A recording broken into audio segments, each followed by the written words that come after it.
Why three normally vocal representatives were uncharacteristically silent during key moments? For decades, the political elite had operated under an unspoken rule. Certain truths were too dangerous to surface, too explosive for public consumption.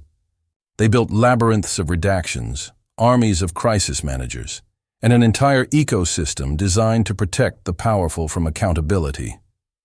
But on that fateful Tuesday morning, as the first rays of sunlight pierced through the Capitol's stained glass windows, Pam Bondi strode into the hearing chamber carrying not just documents, but a wrecking ball for the entire system.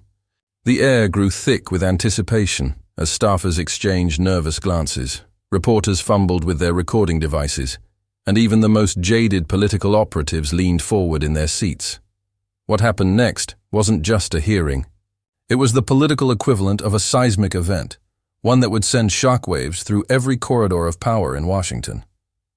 As Bondi methodically laid out her case, revealing connections so explosive they threatened to rewrite recent political history, one terrifying question hung over the proceedings.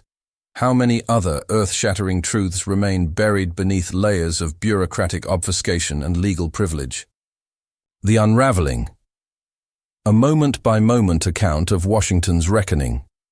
The tension in the room was so palpable it seemed to distort time itself. Bondi's entrance wasn't merely noticed, it commanded absolute attention, her every movement calculated for maximum impact. The sharp click of her heels against the marble floor echoed like a metronome counting down to some inevitable climax, while the rustle of her meticulously organized documents sounded unnaturally loud in the hushed chamber.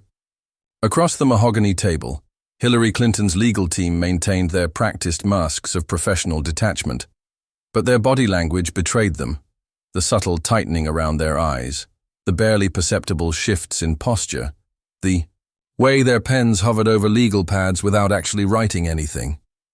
In the gallery above, veteran journalists abandoned their usual detached objectivity, their fingers flying across keyboards as they realized they were witnessing something unprecedented. Even the stone-faced security detail stationed around the perimeter seemed affected, their usual military bearing giving way to barely concealed fascination as Bondi's presentation progressed. The room's atmosphere had transformed into something electric, charged with the kind of energy that precedes revolutions. And everyone present understood on some fundamental level that whatever normalcy existed before this moment was gone forever. The devil in the details. What the cameras couldn't capture.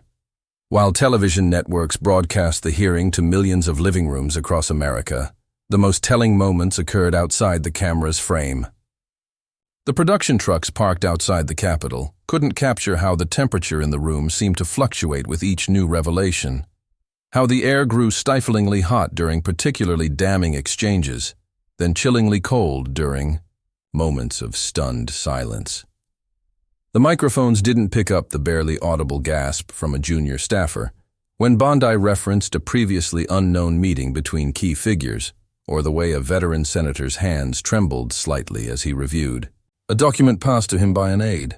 Network analysts missed the significance of a seemingly innocuous exchange where Clinton's lead counsel asked for clarification on a date that later proved to be the linchpin connecting multiple strands of the scandal. Most crucially, the cameras failed to show the split second when Bondi locked eyes with a particular member of the committee, a silent communication that spoke volumes about how much deeper this story truly went. These were the moments that told the real story, the human reactions that no amount of legal preparation or media training could fully suppress, and they painted a far more damning picture than any official transcript ever could. The turning point. How a single question changed everything. After hours of methodical testimony and carefully choreographed political theater, the hearing reached what appeared to be its natural conclusion. The major networks were preparing their wrap-up segments, staffers were discreetly checking their watches, and even the most engaged observers had begun to mentally shift gears. Then, from the most unexpected quarter, a soft-spoken freshman congresswoman who had remained largely silent throughout the proceedings, came the question that would alter the trajectory of the entire investigation. Her voice barely above a whisper but carrying incredible weight, she asked, "Miss Bondi, given what we've heard today about systemic efforts to conceal this information, what would you say to those who argue we're only seeing the tip of the iceberg?" The room didn't just fall silent, it seemed to collectively hold its breath. Bondi's response, delivered with deliberate cadence and punctuated by meaningful pauses, didn't just answer the question, it opened a door to possibilities so disturbing that even seasoned political operatives looked visibly shaken.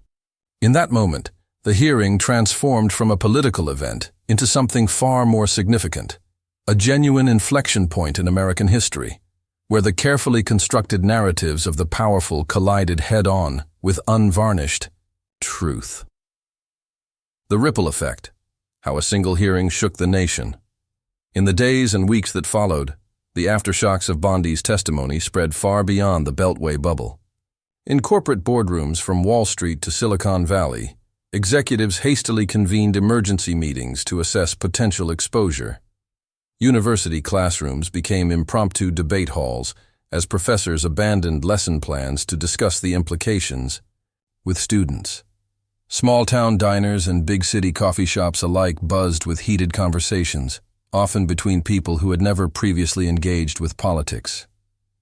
The most telling reactions, however, came from within the system itself. The sudden rash of retirements announced by mid-level bureaucrats, the unusual flurry of document declassification requests, the abrupt cancellation of long-scheduled congressional trips abroad. Meanwhile, in newsrooms across the country, journalists found themselves torn between professional duty and self-preservation, wrestling with whether to pursue leads that might implicate their own sources or colleagues. The hearing had become more than a political event. It had evolved into a cultural phenomenon, a litmus test for where Americans stood on fundamental questions of truth, power, and accountability in the 21st century. The unanswered questions. What comes next? As the initial shockwaves begin to subside, the most important chapter of this story remains unwritten. The hearing answered many questions, but raised infinitely more about who knew what and when, about what other secrets might still be hidden, and most crucially, about whether our institutions are capable of meaningful reform when the rot runs so deep. This moment presents every American with a profound choice. Will we treat this as just another political spectacle to be consumed and forgotten? Or will we recognize it as the wake-up call it truly is? The systems designed to keep us divided and distracted are already working overtime to minimize and compartmentalize what happened in that hearing room. They want this story to follow the familiar arc of scandal fatigue, initial outrage giving way to resignation, then indifference. But something feels different this time. The genie can't be put back in the bottle, and the American people now face a fundamental question. When presented with undeniable evidence that the game has been rigged all along, do we have the courage to change the rules? Your turn. The conversation that could shape our future. This isn't about left or right, red or blue. It's about the fundamental integrity of our democracy. We want to hear from you. Do you believe this hearing represented a genuine breakthrough, or just more political theater? What questions do you still have that haven't been answered? Most importantly, what do you think needs to happen next? Subscribe to stay ahead of the story, because the most crucial developments are happening away from the cameras, and you deserve to know the truth. Why 3 normally vocal representatives were uncharacteristically silent during key moments. This is just the beginning. Tap follow for real-time updates as we continue digging into the story behind the story.